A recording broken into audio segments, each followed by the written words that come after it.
Lions Rock Productions.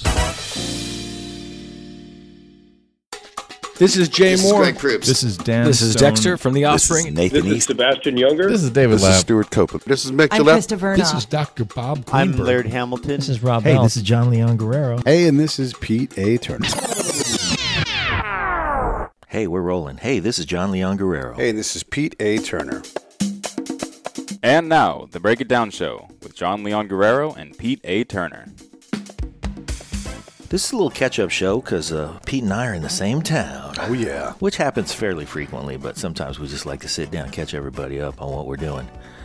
And I think maybe first thing we should do is plug Mark's show. Yep. And sort of announce that he's not officially... The idea of having Mark on as a third host was a great idea, and we love Mark. Yeah, of course. But logistics just didn't work out in a way that made it so that he could jump in as frequently as we wished he could and lead shows the way that you and I do. But his new show, which is called The Live Drop, is his focus and should be, and it'll be great. And we're looking at June 15th, at posting those things. All right. And we're actively involved in him building it and, helping him produce it and everything. Yeah, so he's not disappearing, and we love Mark. And we're going to corral him every chance we get because we love his input. Yeah, he'll still host from time to time. Mm-hmm. Kind of almost like he does right now. He's going to put his name into his own show and continue to. He's got a web series that's about to be completed and go up. So there's that. Busy guy. Yeah, he's a busy dude. What else do we need to catch people up on, man? Well, we definitely should talk about these album fights. We're having coffee. So... I like this coffee. I think it's pretty good. I'm not a coffee aficionado. Mm-hmm. I drink it socially. I drink it because it's fun to drink. Okay, so listeners, here's what happens when somebody says, "Hey, would you guys like some coffee?" I say, "Oh yeah." Do you have a French press, or you have a because I like my coffee. I'm very particular about my coffee. I mean, I like every coffee, but I drink coffee at Denny's just like anybody else. But the things that I really love about coffee, I really love about coffee. Pete's response to that is, I'll take it however you're drinking it. Yeah. And you could drink that shit black and on a submarine. Uh-huh. Yeah. That's fine. You can stir some eggshells into it, which they do in the Navy. But it doesn't bother me. Stir some eggshells into it. Yeah, for whatever fucking reason. I don't know. Jesus. So, however you take your coffee, that's how Pete will take your coffee. Yeah. Sometimes I'll ask for it a certain way. Mm-hmm. I'll say black or whatever. If I drink iced coffee, I typically just drink ice and coffee. And that is a hard concept for some people to grab. Maybe that's why I enjoy doing it that way. I'm like, I just want ice and coffee in the same cup. That's it. Nothing else. And then I drink it, and it's nice. It's kind of like iced tea, sort of. Yeah. Either way. Yep. How did I derail us? Oh, yeah, we're drinking coffee. Album fights. Album fights have become fun. Yeah. We should let our audience know, though, those fucking things are a lot of work. They're a lot of work. How much work do you do? Because we do this work separately. It takes me, and I'm talking before we turn on the mics, at least 4 hours. Yeah. Because you think about the album. Each album is, let's say, 40 minutes on a nice, quick, short album. And they easily can be longer. Those are the short ones, yeah. Right. So 40 minutes a piece, well, that's already... You're already, damn near an hour and a half, or whatever the math, 80 minutes at that point. Yeah, so you're almost at an hour and a half. And then between the fiddle in and everything else, there is an hour and a half. And then you got to write notes. Yeah. And then sometimes you're like, I got to go listen to some other song, and you got to go search for that. Not only that, but we're listening to each song with a particular perspective against another song. So you have to, wait, hold on. Let me listen to this again. Okay, let me go back to the other thing. So... Even with an album that you know and love, you may be faced with an opponent that you know a little less. Yeah. Whatever it is. Or maybe two songs collide like Gallows, Pole, and Money. Mm-hmm. And then you go, I don't know what the hell. I got to go back to that one again. I got to get up and I had to go for a walk. I'm like, how am I going to separate these two? Because they're both incredible songs, And then, you read about the song on Everpedia, whatever's out there. Maybe you watch part of a documentary. Yeah. Whew, man, I go down those rabbit holes too. Well, so. You have to. You have to find something to say that, okay, this is what makes a difference for me, And the funny thing is, and I think you're the same way, but when we prep these notes for the show, I'll say the most impressive set of notes that I've seen was Scott Burford. Oh, yeah? When we did he had easily 8 pages of notes. Yeah. I mean, I've written as many as 4,000 words for an album fight. Yeah. And I can't do that anymore because it's just, there's too much to say at that point. Yeah. It gets to be too long. So I've learned to compress it down, but it's still 1,500 plus words. I exceed 1,000, but I try not to. Right. I don't think I have yet to come in under 1,000. Right. But what I try to do is just write 2 or 3 sentences about the highlights of the song. Yeah. Of course, in the midst of doing that, you're talking about potentially 20 to 30 songs. Right. Or in the case of the one we were going to try to do Kanye and Kendrick or something, I think. No, it was Tupac and Tupac and Kendrick Lamar. Yeah. And I was like, because your son Nico wanted it, and I'm dying to do a show with Nico, and I'm like, you realize that's like going to be a 8 hours gargantuan amount of work. Right. So we're going to No, do it. he didn't realize that. Yeah. I think what he realized was, I like listening to this Tupac record. I like listening to this Kendrick Lamar record. Yeah. This will be a good album fight to do. Yeah. And it's true. It's It would a be good true. matchup. Yeah. But fuck, Jesus Christ. it's a lot of work. Yeah. You know, the other thing about those 2 particular pieces of work is that they're culturally significant. Yeah. And we can't talk about those pieces of work without at least touching on the cultural significance of particular pieces of work. There's so much in those things, too. As we've learned from listening to Cole. Yeah. Crazy. I mean, you got to unravel that thing. Yeah. The To Pimp a Butterfly was an entire season of Cole's work. Right. And we're going to do it up against a Tupac album. Which is just a big ball of waiting to unravel to begin with. Right. Yeah, absolutely. So, yeah, so we'll gonna be get a to tough those fight. albums. Yeah, some of these things, like, we're still kind of learning the language, too. You know, I listened to the first ones, like Tony versus NXS. Even U2 versus Nirvana, we hadn't quite even figured all the elements out. And we certainly, and if that's true just from 15 album fights ago, that's certainly going to be true 15 down the road. You know, what we find out, what makes a difference, what doesn't, that's certainly going to continue to evolve in our brains, and we'll get better at this language. So I'll tell you what I've enjoyed maybe most about the album fights is everybody else's involvement. Yeah. You know, having a guest judge. Because our guest judges, maybe we've been lucky, but they've fucking delivered. Well, I think there's a bar where people are like, I can't do what you guys do, and those folks, like, you've got to either convince or just let them be intimidated until they decide they want it, because we really do want you guys to do it with us. But then someone like the Arb, he's like, you know, because on Twitter he'll say a bunch of crap, like, and then drop the mic, and you're like, you dropped this mic too early, like, let me just say this one thing, and you'll make you pick the mic back up, so you probably shouldn't have dropped the mic. Right. But he's like, I've got to elevate my game and get serious about this, and he did a great job. Oh, fuck. He was so good. He was terrific. Yeah.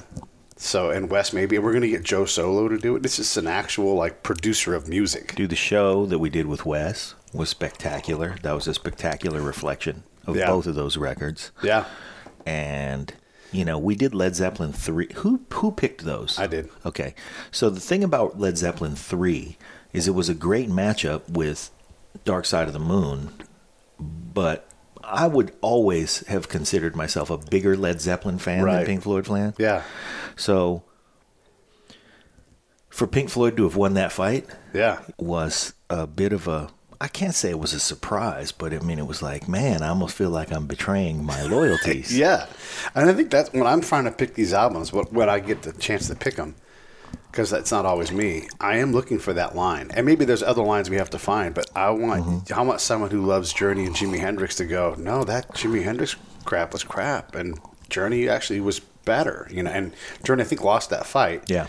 But it really made you go through that, like, man, I really don't know what to do here. You know, like the overall quality of Journey was clearly higher. Yeah. But the brilliance of Jimmy still managed to pull him up above, and he managed to pull the win out. But yeah, that's the I'm point. a huge fan of Pink. Yeah. Huge fan. I love Pink. But she lost her album fight to Alanis Morissette. And of course, when we say lost, man, come on. It's not. Yeah. We know. we know we're a couple of shitheads talking about these records that Yeah. we didn't make, and but they're in the ring because we absolutely love them. Yeah, we both love Pink. I love what she does. I love her attitude and what she gives to the. And I'm even going to talk about the female side, just in general, what she gives to the kid that maybe doesn't fit in or whatever, and that can that girl sing a party song or not? Like she's incredible. Yeah, she can do it all. She can do it all suspended from a trapeze and shit. So, She's getting bigger and crazier. Yeah. man, I'm looking forward to this trip to come down and talk to Mark Shulman. He is not only a tremendous drummer, but stylistically speaking, I just love that he's just a hard-hitting, masculine player. Right. In the vein of John Bonham, Tony Thompson, all the guys that I like. But when he's not playing the drums, he makes his living as a motivational speaker. Yeah. And he's effective at it. He's a beautiful dude. He is a very beautiful dude. And man, I cannot wait to meet him.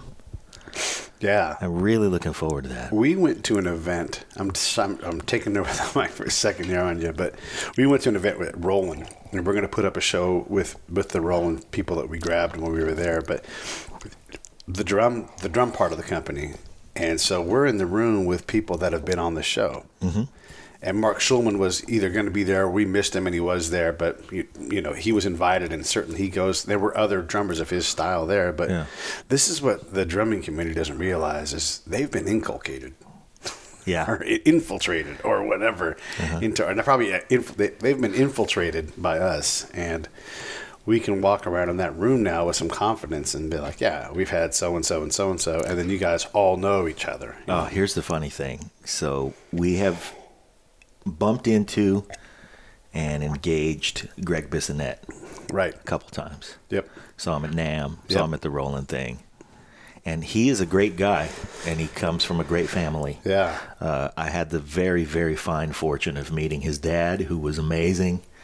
We'll talk more about that when Greg does an episode of our show. Yeah. Which I'm speaking way prematurely. But this is the funny thing that happened at that Roland event that I want to touch on was, we saw him, gave him a card.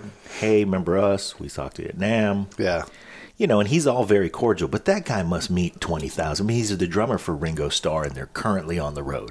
Right. Every damn night, he meets probably 75 people. Sure. And he's met 75 people for many, many, many nights in his life. Right.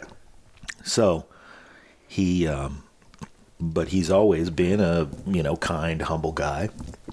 Like I said, comes from a great family and all that stuff. So he's cordial with us, but of course he's not. He doesn't know us, so he's like, Right. "Oh, okay, great, guys, thanks." Yeah. Not committing to do anything. Or How many anything people like they start with? You met me at. And here's what I want you to do for me for free. Oh, of course, let's do it. Yeah. Yeah. I mean, and that's the thing we've learned is that, and this is just an aside, all of those folks in that industry say yes to that, with no intention of doing it. If it needs to get done, it'll get done. But Also, though, no intention of not doing it. no intention of not doing it, right? So, but what they can't do is say no, Yeah. because that turns a switch, and everybody's like, "Oh, you know what? All right." Yeah. We'll Okay. see how it is. Yeah. So I'm sorry. Yeah. So Greg has said yes. Oh yeah, of course. Yeah, I'll Yeah, be on the sounds show. good. Sounds good. And And we we know- have mutual friends. Right. And we know that he doesn't truly mean that because, it's just, let's talk about it if you want to pursue it and figure it out. We'll get there. Right. And what it really is a way to be kind while allowing the wheat to separate from the chaff. Right. Because what the chaff is going to do is never see him again. Right. Yeah. Yeah. And, that's fine too. Right. But there are a lot of guys who start something, Yeah. and he knows they're going to fall off by the wayside. And eventually, as the cream rises to the top, it will happen. Yeah. So, he's just being I think in that line of work, you become trained to allow things to happen. Yeah. And so he's doing that while being kind and maybe thinking to himself, I wonder if these guys I wonder if I ever can see these guys again. But he will. He will. You will, Greg. And later on that night, I remember we were walking down the hallway upstairs at Roland, and he was standing in the hallway, and he was talking to somebody, but the hallway was kind of crowded, so I kind of had to nudge my way to allow somebody else to go, and in doing so, That was I nudged Jimmy my Jam, way. by the way. That was Jimmy Jam. Yes, I had to move out of the way so Jimmy Jam could walk down the hallway. And in doing so, I had to nudge closer to Greg Bissonette. So I, just kind of grabbed him on the shoulder. Hey, man, how's it going? And, he was like, hey. And then I looked over, and the person he was talking to was Rick Marotta. Well, I believe he's been on the show. Oh, my goodness, he has, hasn't he? Oh, my goodness. By the way, one of the absolute most fun things about the show, I say this all the damn time, everything's one of the most fun things about the show, one of the greatest things about doing the Break It Down show. But really one of the most frequent things that I say that about is the friendship that we've developed with some of these artists, in particular, Rick Marotta. For sure, yeah. Beautiful, beautiful guy. Man, I put him in the league with Dr. Bob. Just my life is so enriched by knowing this guy. And he's such a kind, beautiful soul. Yeah. And I just want to surround myself with as many people who can enrich me the way that his remarks and advice and just comments always do. So we run into him in the hallway.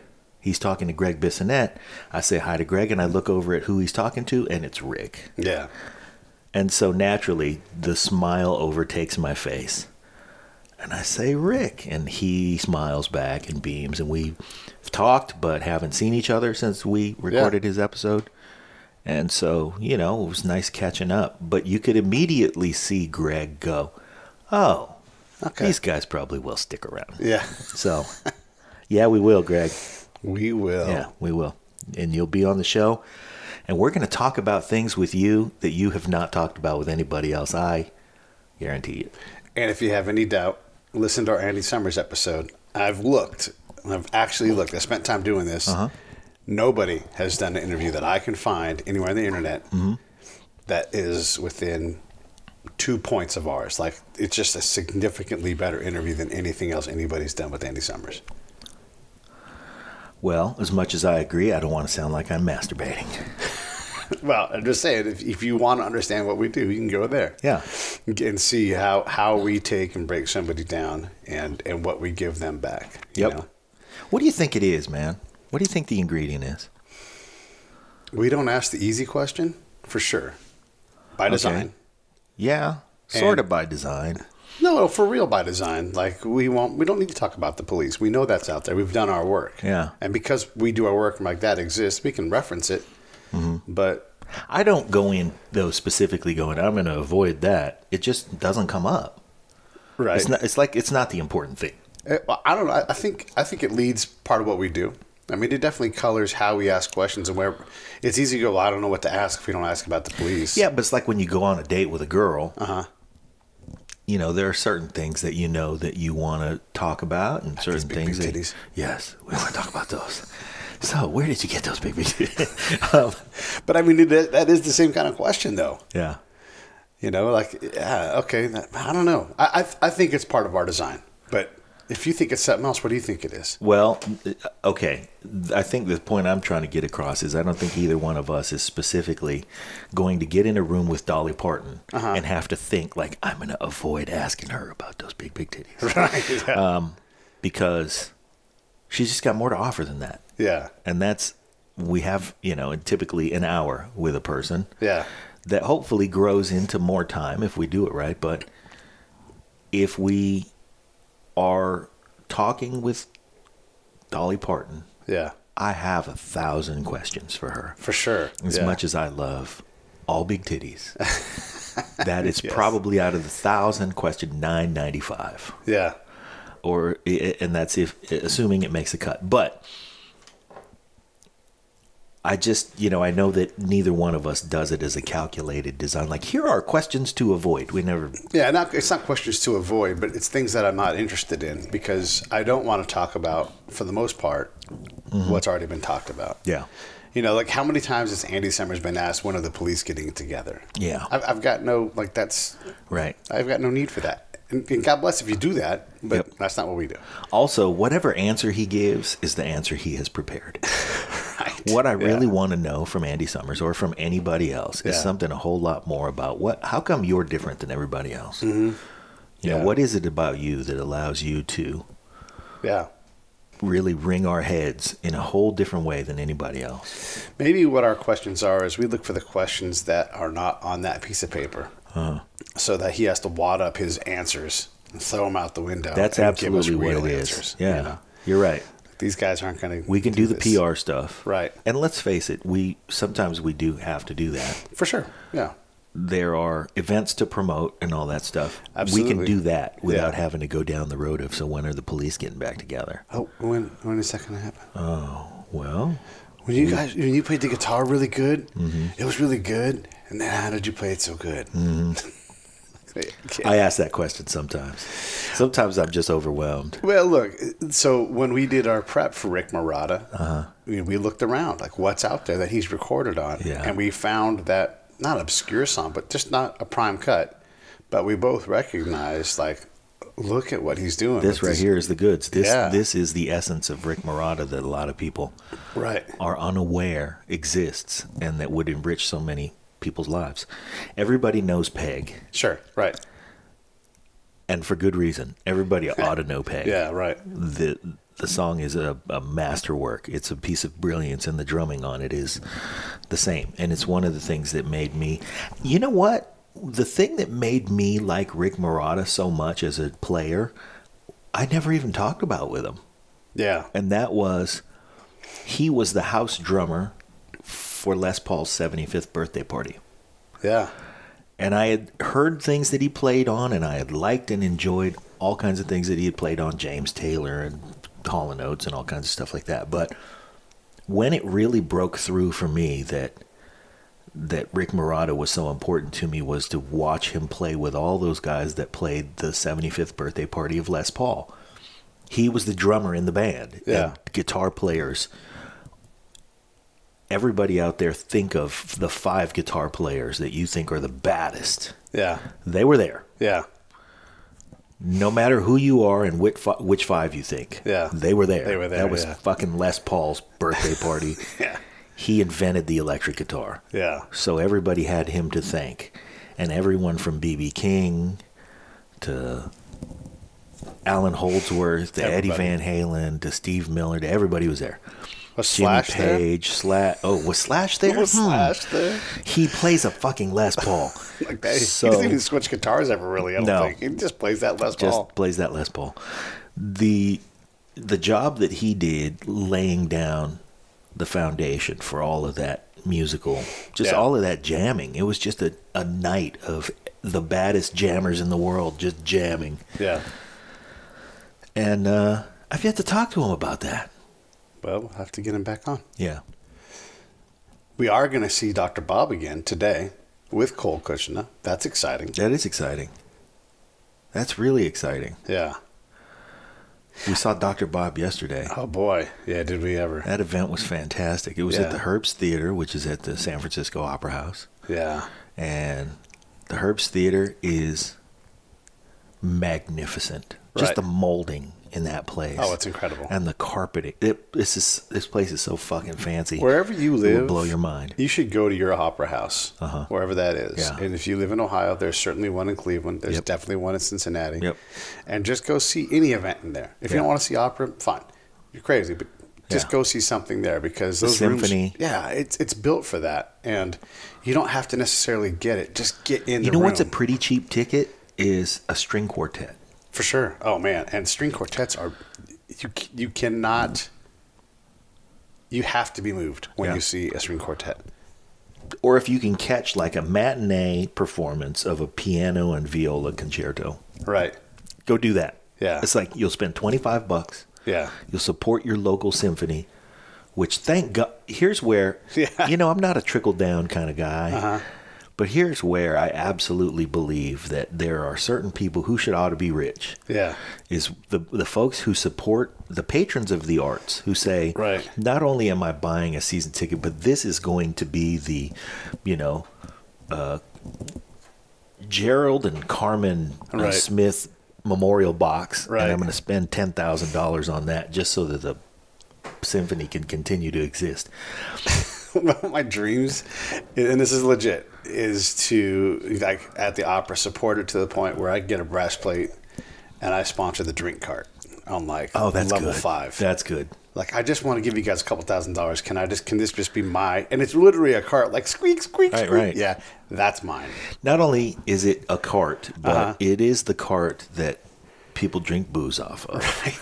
And so there's no more appropriate thing. It's mobile. It's squeaky. It's on the 5th floor. It's on the 5th floor. It's a cart with booze on it. Yeah. It's practically a given that your name should be on a brass plate on this fucking thing. You might as well give some money to... You know what I love is to see the Alfred P. Sloan Memorial, whatever. Yeah. Because he gives money to all libraries and symphonies, and he's truly a patron of the arts. When did Alfred P. Sloan die? He must have died in the 1940s. Yeah, a long time ago. You know what he invented, everybody? This episode of the Break It Down Show is brought to you by Lions Rock Productions. That's us. We publish, evaluate, and develop podcasts just like this one, consult others to build their own, and create associated content and content marketing strategies. So if you're launching or expanding your social media presence, your business, or your personal brand, or if you just want to take your media presence to the next level, Reach out to us on Twitter at P. Turner, or at JohnLG69. at the Break It Down Show. There's 1,000 ways to get a hold of us. Now enjoy the show. When did Alfred P. Sloan die? He must have died in the 1940s. Yeah, a long time ago. You know what he invented, everybody? Model years for cars. Huh. He was the first person who said, "What do you want it blue? Yeah, I'll paint it blue for you." He worked for General Motors. Huh. And when Henry Ford, for all the things that he did for the automotive industry, was saying you can have any color you want as long as it's black, Yeah. Alfred P. Sloan said, "Oh, no, you can have this in sky blue. Yeah. I'll give it to you." And then the thing that he did while Henry Ford made Model Ts for 34 years in a row, Right. the exact same way, and mastered the mass production methods for that, Alfred P. Sloan said, "Oh, you can't have sky blue anymore." That was last year. That was last year. Yeah. This year, we're doing royal blue. Right. So he got people to say, "I don't want this car anymore. I want the royal blue one." Yeah. And of course, he made a fucking mint. Yeah, and he so made a mint. now, generations after his passing, Yeah. he's still giving money to opera houses and Yeah. Yeah, the trickle down thing, right? Who knows? Maybe it does, maybe it doesn't work. But for sure, if you go to the Getty Museum, you're going to get smacked in the face real hard with what that guy gave everybody. Yeah. And he might have been the world's biggest dick, but go to the Getty and you'll be like, that's all right. Yeah. That's all right. You know that what? guy, he gets Yeah, a we pass. have to give him a pass. Yeah. Because that fucking place is ridiculous. Because I just spent, what did we spend? We spent $9 on parking. Was that what it was? Yeah. Something like that. If that, right. Yeah, maybe you bought a Coke or something and walked around. And here's what happens when you go to the Getty. For everybody who hasn't been to California, let's just say this. Fucking come to California. Jesus Christ. When people say, "I just don't get how you guys out there and you fucking assholes pay all that much money," it's worth every penny to live out here. We pay more for gas. We don't care because we don't have care. nice things. We have nice roads. Yeah. Are they all perfect? No. But There's some shitty stuff too. Yeah, for sure. The Getty, not one of those things. Not one of those things. The whole thing is wrapped in marble. The Griffith Observatory, not one of those things. Yeah. The coastline, not one of those things. You know how much it costs? You know what the admission price is to the Getty Museum? $0. Wait, $0, and we'll give you a ride in our little cart. Here's what happened. We got out of our car in the parking garage. We get on this cart. It starts taking us, this monorail train starts taking us up the hill. We're just looking out the window. I'm already like, holy shit, this is magnificent. I haven't even fucking seen anything yet. Yeah. And then we get up there, and the first time that we went, you will recall, we had, which one of our kids was with us? Nico. Nico was with us. We had an hour essentially. Yeah, basically. To see whatever there was to see. Now, understand that you can spend solid 4 days, 5 days Easy. in the Getty Museum, and it's not enough. Yeah. And we had an hour to take a lap around the place real quick. But since the admission price is $0, Right. we thought, well, hell, You know? Yeah. We'll go spend $0 and walk fast past things. Yeah. And before we got out of that monorail, I was like, holy Christ, I am blown away by the magnificence. It is magnificent. And then you get out and you walk out onto that marble, and it's like the buildings are made out of granite. And everything is just opulent and beautiful. And then you walk into the buildings, and you'll see a Manet and a Van Gogh and dozens of them. Yeah. Tons of art. They don't have it all out. Because that guy bought art for days. Yeah. And then there's the down the road in Malibu is the other part. Like the castle, whatever you want to call the other place. That's where they started, and then they're like, we got to buy on top of a mountain somewhere, and we just got too much stuff. So there's that whole other place that you haven't even seen yet, and that's also incredible. So we'll have to go there soon too. Anyway, I forgot how we got sidetracked onto that, but onto the Come to California. I'll come to California because California is beautiful. Yeah, it's wonderful. Now, I've been to, how many states have you been to? Pretty much all of them. Not been to North Dakota. Yeah, I haven't been to the Dakotas I've not either. managed to get Arkansas. Just keep going around it. Yeah, I managed Arkansas, but there's a bunch in the northeast corner. Like I've been to Connecticut, but I haven't been to Rhode Island. Right. Stuff like that. And I think last time I counted, I was at 36. That's a lot. Yeah, it's a good chunk of the country. For sure. And I have really, truly loved a lot of those places. Yeah. There's something to love everywhere. For sure. Yeah. But I remember traveling one time with this woman I worked with who's just an angel. Susie Rosenthal's her name. She and I were in, I don't even remember where we were. But we were working with this woman who worked for a client of ours. Right. Susie and I were doing a client visit. And our contact there was a fairly young woman who was clearly just a dynamo. Okay. Just smart as a whip. The other thing that was fairly obvious was that she had never been far from wherever it was we were. And we were in Podunk somewhere. Yeah. We might have been in, I don't know, somewhere in Nebraska or something. And you could see that the horsepower was evident, but the lack of experience also showed its face a little.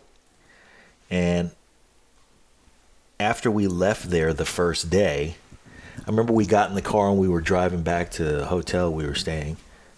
And Susie's comment about this woman, let's call her Joni. That wasn't her name, but we'll call her Joni. She said, what do you think of Joni? And I said, Joni's great. And she said, isn't she just a doll?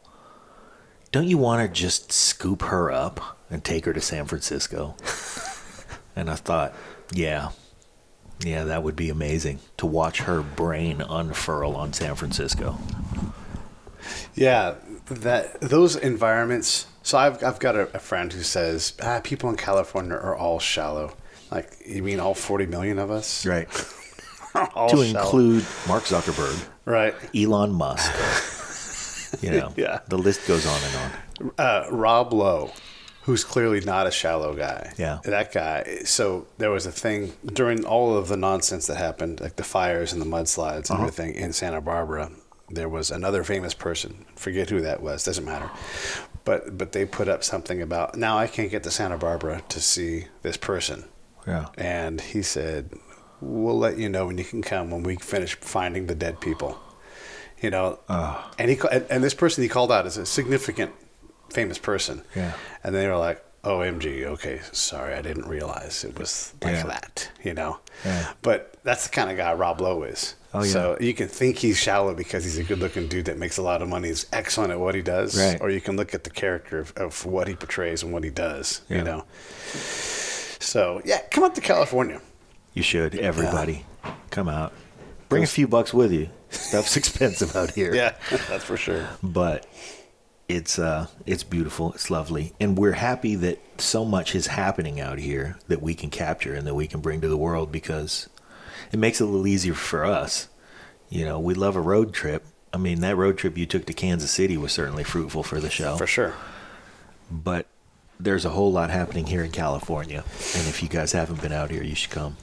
Let's talk a little bit about that road trip aspect. So we've recorded shows in Oregon, Nevada, Kansas.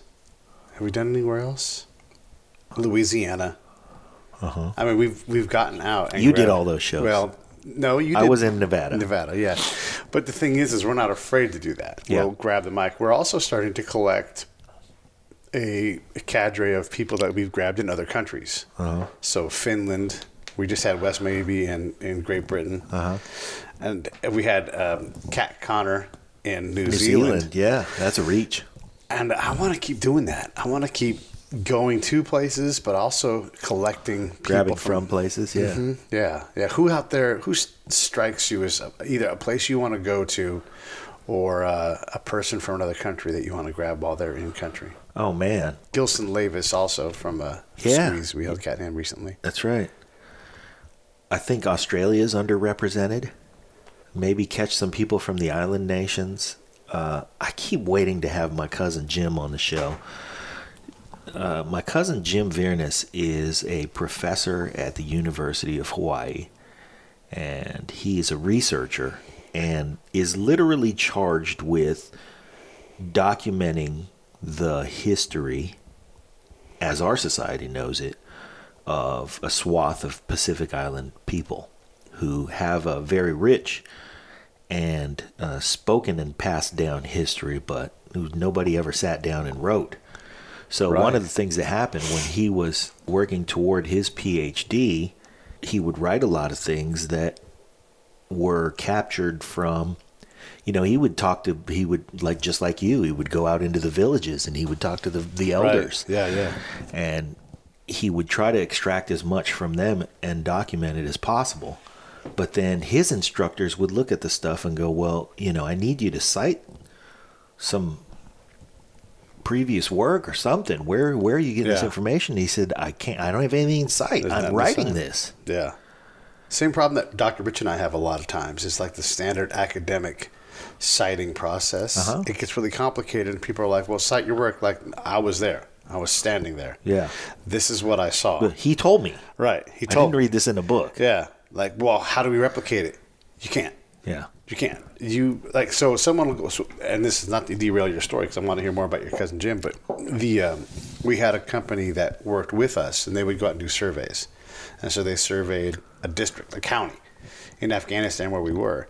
And when they came back in a fairly short amount of time, they had surveyed, say, 25,000 people. The known population of that district was 20,000 people. Wow. Yeah, so you're like, this is the problem with this kind of work when you're that far afield. Like, people make shit up. Yep. Like, you guys didn't go there. We can barely walk around a mile away from the camp without biting off too much trouble. Some civilian Afghan dudes walked around like where there aren't even addresses or roads. Like, you walk along a riverbed and just know that over in this little valley is... There's a bunch of people over there. Yeah, like, come on. And everybody knows they're over there. Right, yeah. So when your cousin's talking about this, like, that's no shit. Like, how, that's old man Larry back over there in that hollow back there. Like, what the fuck's a hollow? Oh, I got to show you. Yeah. And you go see, that old man Larry, he's not going to talk to you. Yeah. You got to be your cousin Jim where you can sit down and go, now tell me about, and you can be academic about that process, the tell me part. Yeah. But, yeah, it's incredible to grab these stories before they fade out because they've already morphed and changed as much as they are, because they haven't been written down. Yep. Yeah, morphed and changed in decades, not centuries. Right. So one of the things that he did that achieved some acclaim for him was there was what is now known as the lost village of Sumai on Guam. During World War II, we needed a Navy base and we needed one fast. So they took an entire village and put it in another village and started building the base. Right. And didn't have time to, Right. well, let's document this before we undo it all. Right. You got to get the building. Yeah. And so he went and found the elders who could recall the undoing and got all that info from them. He's gotten so good at that that other cultures now are seeking his help to make sure that they capture things about their existence that could easily go away as technology kind of overtakes the way we do things. Sure. Old ways of life that are worth capturing for their humanity and for their lessons.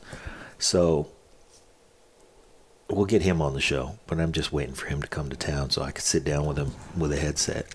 And then after we do that, I think we'll get him comfortable to do more via satellite episodes, and hopefully get some other folks who are in that field of study, sort of living anthropology. For sure. There's someone I've got my eye on, and this someone that everybody knows, especially today. But I do believe it's possible for us to get them. I couldn't put a percentage on it. Right now it would be like 1%. But because... Still early. Yeah, because of the work he does, we're absolutely in the game to talk to this guy. That guy would be Prince Harry. Because he isn't afraid of podcasts. Yeah. He definitely is strong on the military side and has a pack like George He's W. fighter Bush. pilot. No, his brother was a rescue helicopter. Harry was like, I'm an infantry guy. I want to be on the ground. Harry was the infantry guy. And they're like, hey, you got to stop walking around the village of Afghanistan with your buddies. Like, that has to stop. Once it got out that he was doing that, but he was legitimately embedded at the tip of the spear. Right. So. And he's Prince Harry. But he, again, not Invictus Games. He's a reason to talk about things. Mm-hmm. We fall into his sweet spot in terms of service members and combat and all that. And I don't see any reason why he would say no if we can figure out how to get to his people, And he's in the season of talking on things.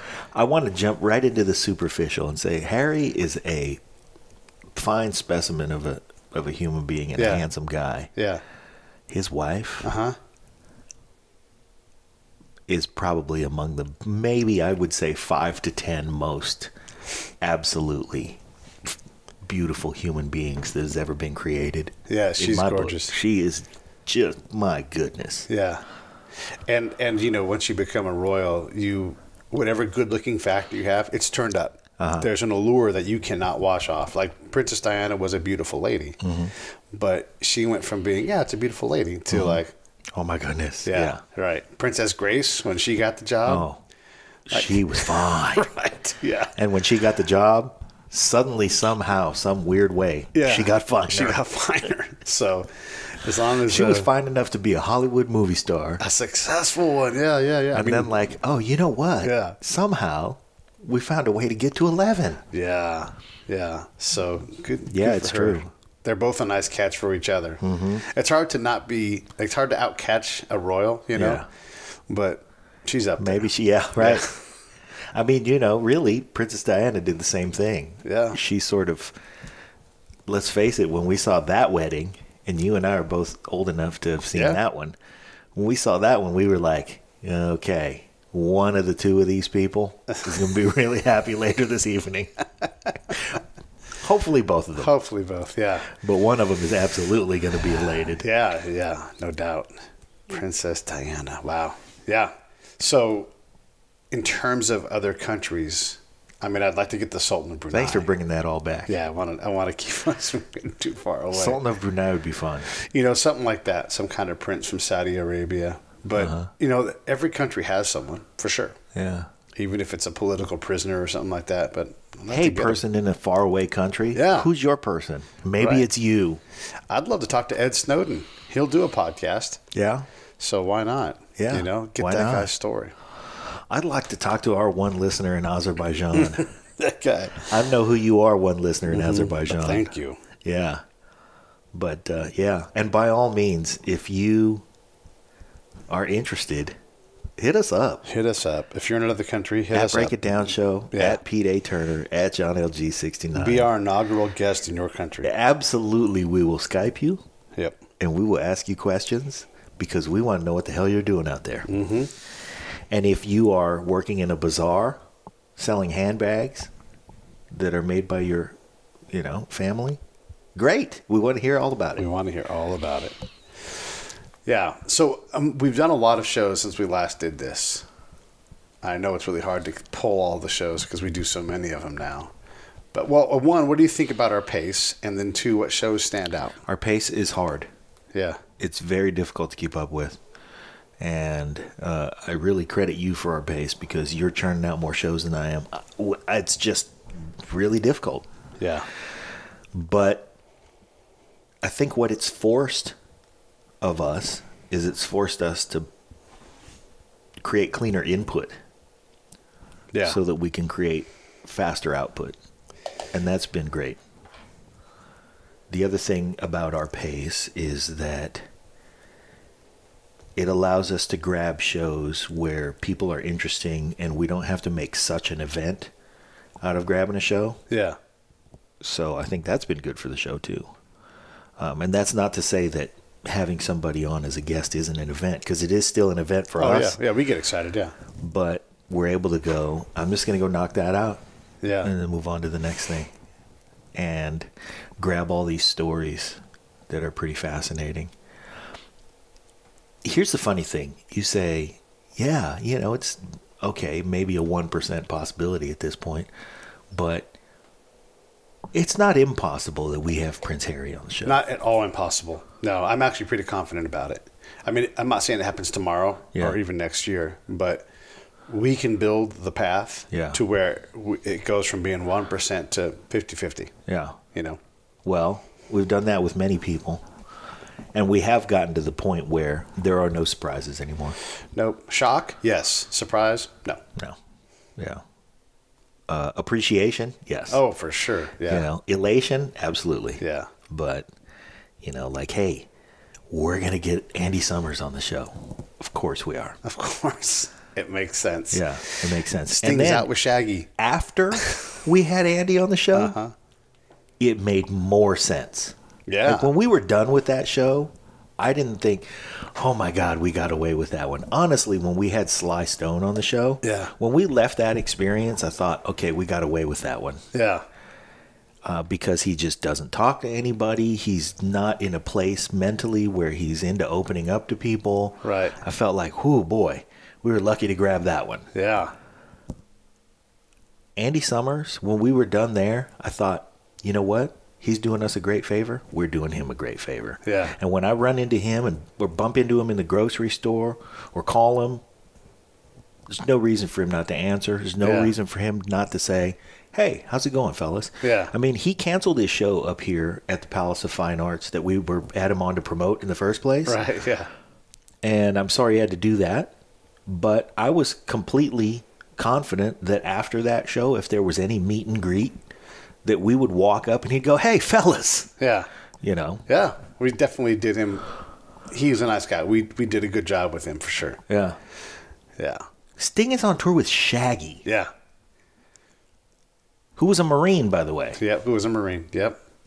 Yeah, so why not? I mean, if Sting's going to be doing press, why not get in line for that? I mean, I'm not saying that we're going to get him necessarily right now. You have to build a path to that. Yeah. But a lot of these pathways are built now for us. Uh-huh.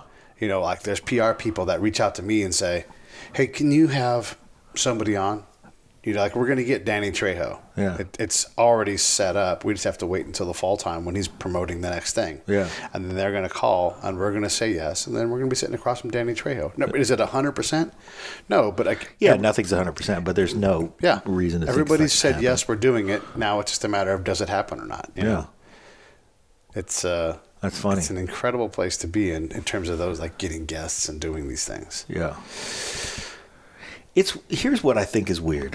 Where were we on time? We're at 48 minutes, so we kind of rounding third base here. But here's the funny thing about the show, that the things that I thought were going to be easy about the show when we started it, and the things that have happened naturally are not necessarily the same thing.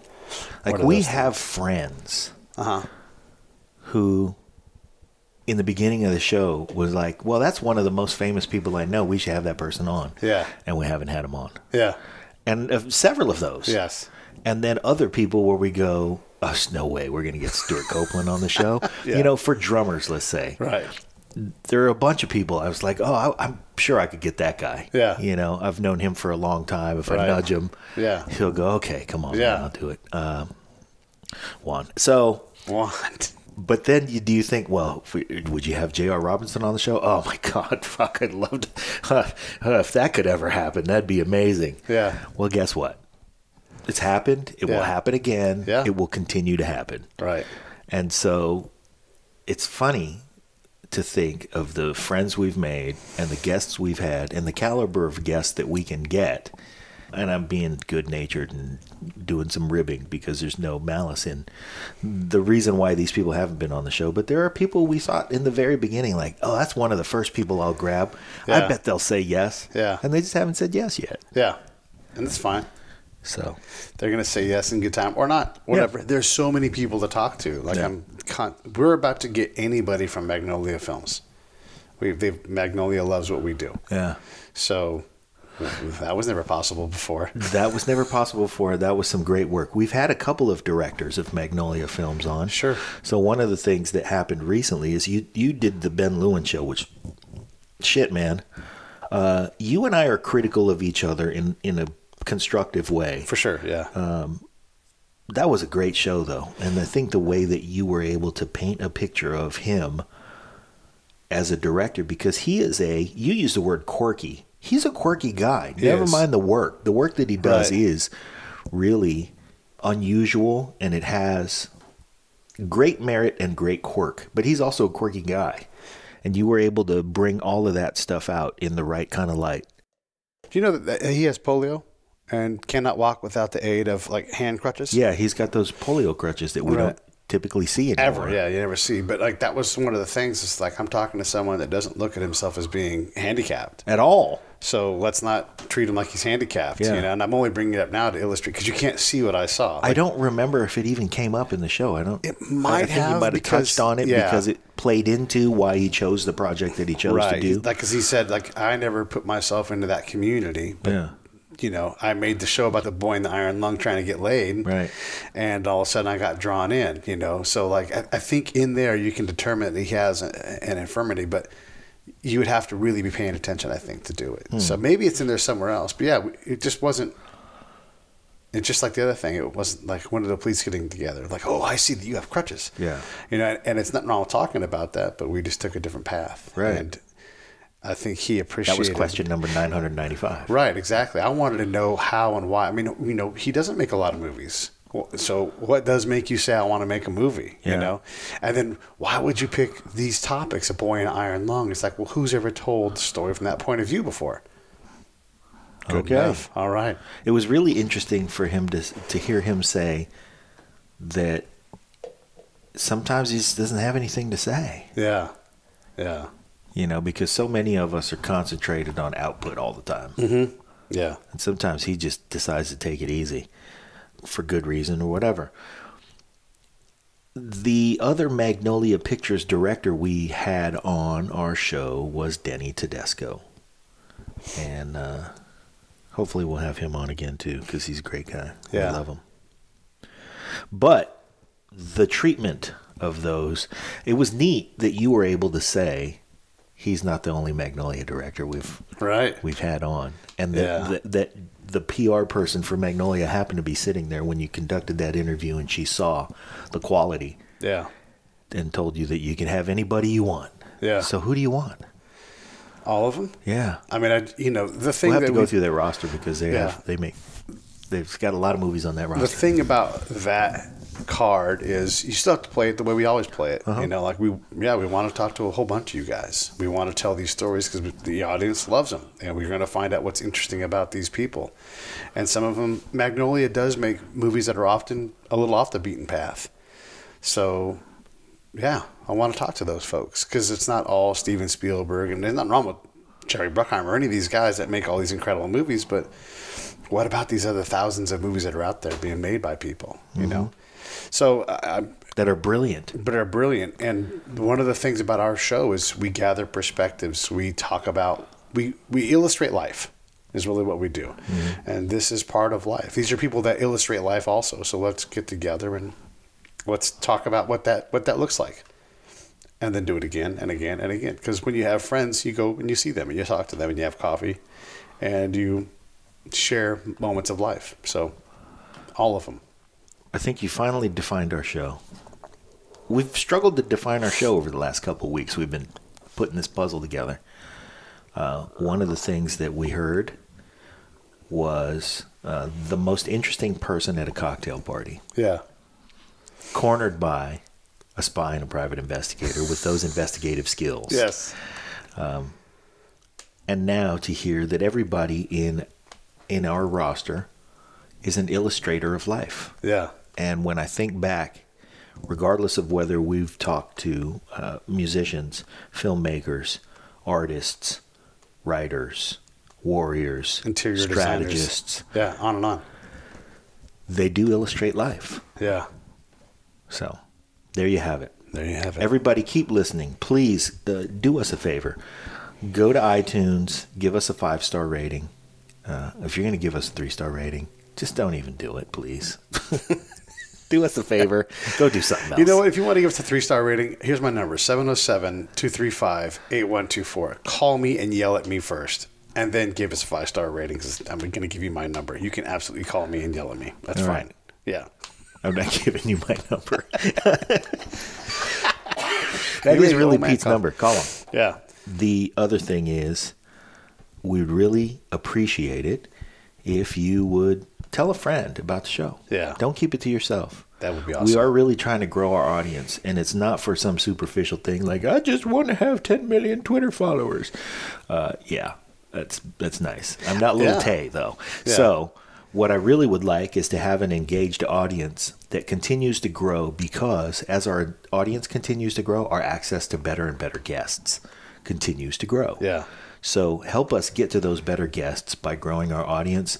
Help us grow our audience by telling a friend about us. And let me be a little blunt and say, if you can help us build our audience, that will take the burden off of us so that we can focus more on the show. Like Cole Kushner broke through. Yeah. He's paid. If you guys listen on Spotify, or if you guys listen to things on Spotify, please subscribe to us on Spotify. That will let Spotify know that we're a good place, a good show to have. That would be an enormous boost if you just subscribe there, on YouTube, iTunes, wherever it is. Yeah, subscribe. Just subscribe, because that lets people know that there's people actively, constantly paying attention. Subscribe, tell a friend. Yep.